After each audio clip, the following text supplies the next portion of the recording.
Hi, Dave. Nice to meet you. Thank you very much for attending me. Of course. Why choosing for these coming back versions of old songs instead of writing new ones?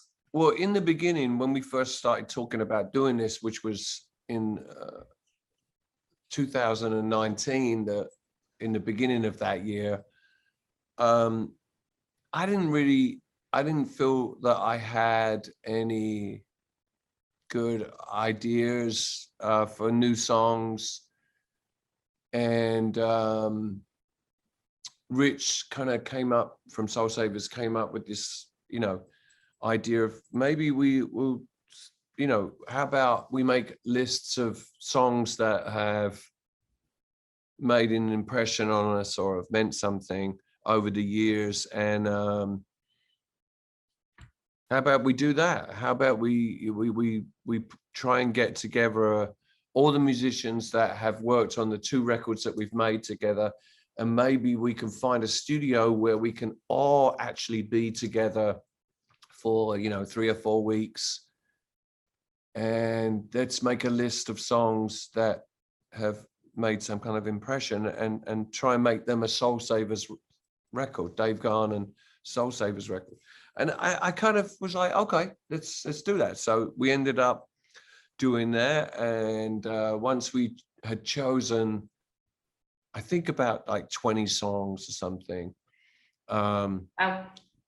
in the beginning, and we found, it just so happened Rick Rubin's studio Shangri-La out in Malibu, we got together in this place, and we just would perform live every day for about, and each day we came with a different song. And quickly what happened was they started to take a shape and sound very much, and I found that the record was starting to take a shape, and the sequencing of the songs was going to be very important. So I've just felt really comfortable with these songs. I felt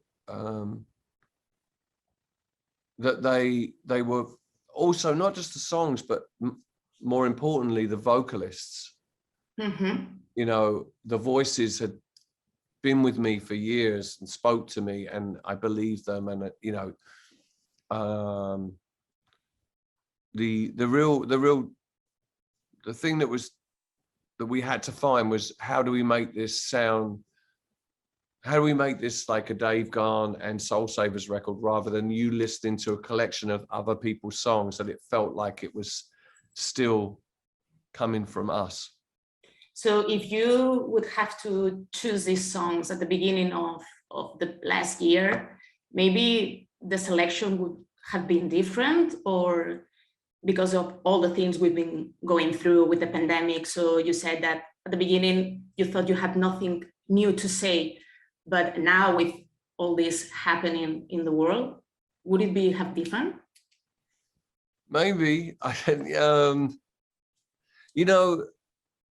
We recorded this at the end of 2019, so I have had this music and these recordings and some others that didn't make the record with me for the last year and a half. I've been listening to them. And I feel like it actually makes perfect sense right now. This record kind of is very, it's comforting to me. It was recorded at a time before the pandemic, so there's a sense of freedom in it that we don't have so much now, but I think we need. When I'm making music or making a record now, I always think about, how would I perform this on a stage in front of people? So I'm already thinking about, to me, like the sequencing of the songs is very important. And to me, always on my mind is a great closing number to a show, because there's a sense in there of asking for forgiveness of what's been, redemption, joy, belonging.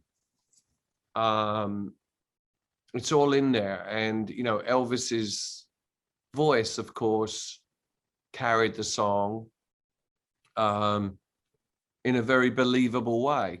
So, you know, for me, it was an obvious closing to the record, in the same way that Dark End of the Street was the beginning.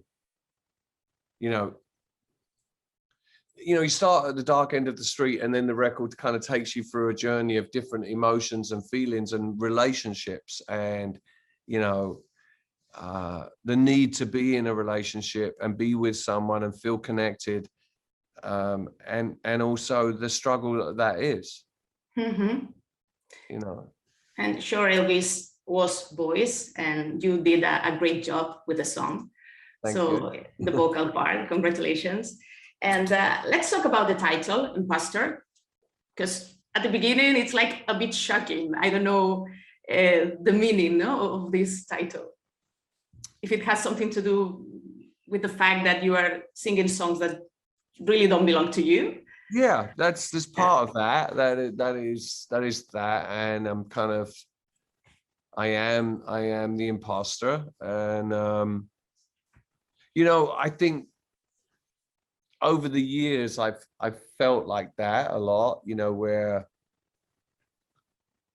I get to sing and perform on a stage, and you see this guy, you know, this character, you know, performing, which I love to do, and is a big part of me.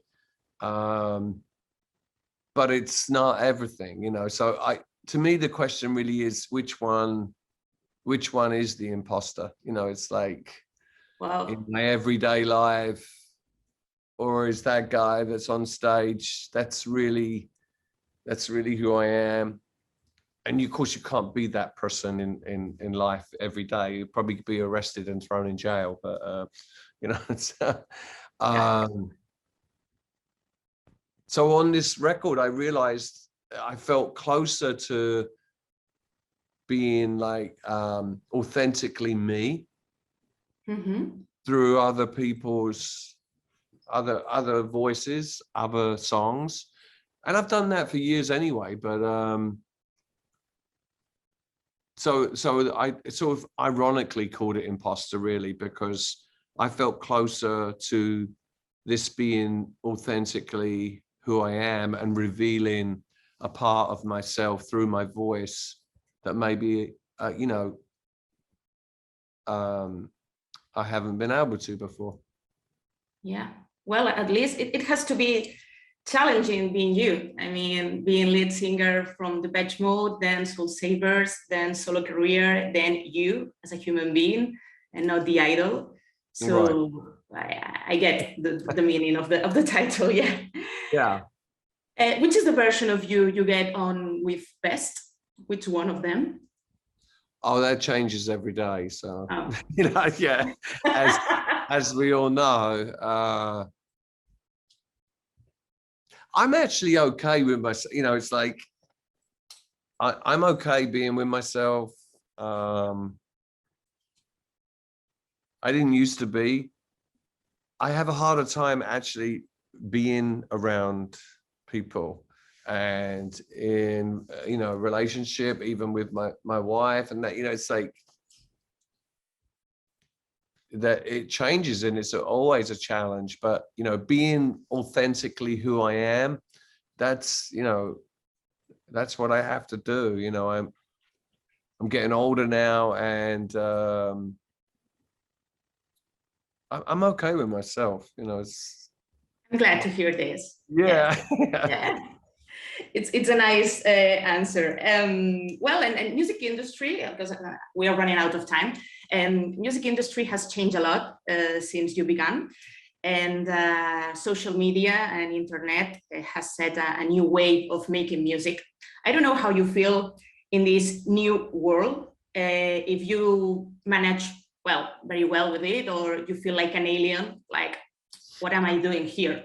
I have nothing to do with all of this. That's a, you know, a very sort of existential question.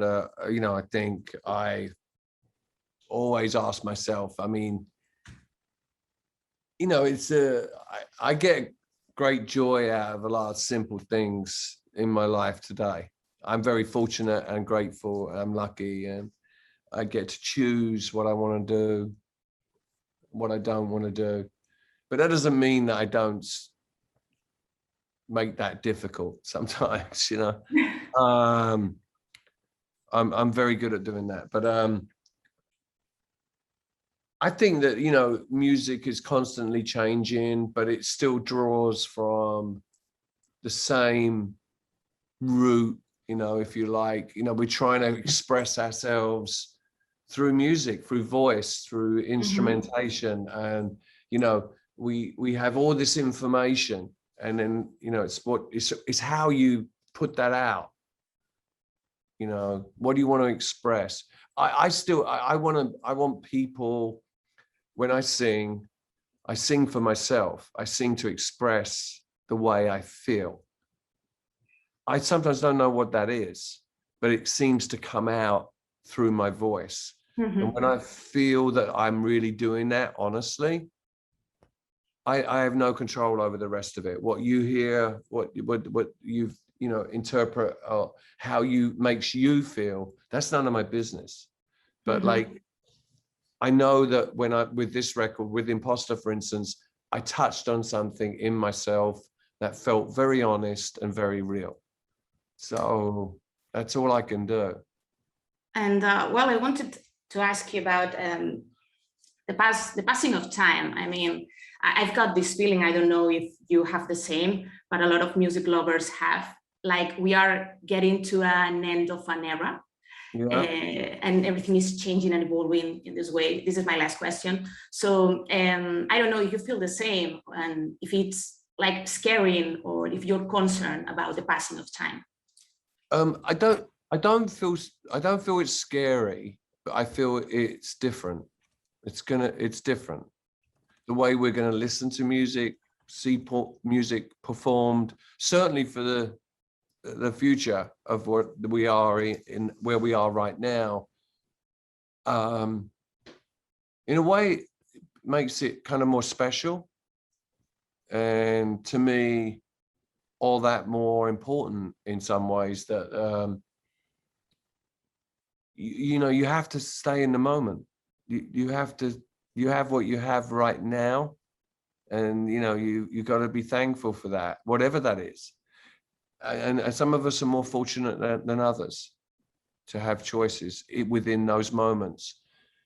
But that's all we have right now. It's like, we don't know. Like, I don't know if I can perform Imposter in November on some stages that you know, that hopefully will happen, you know.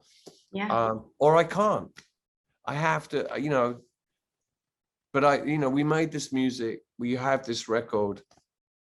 I'm glad I got to do that.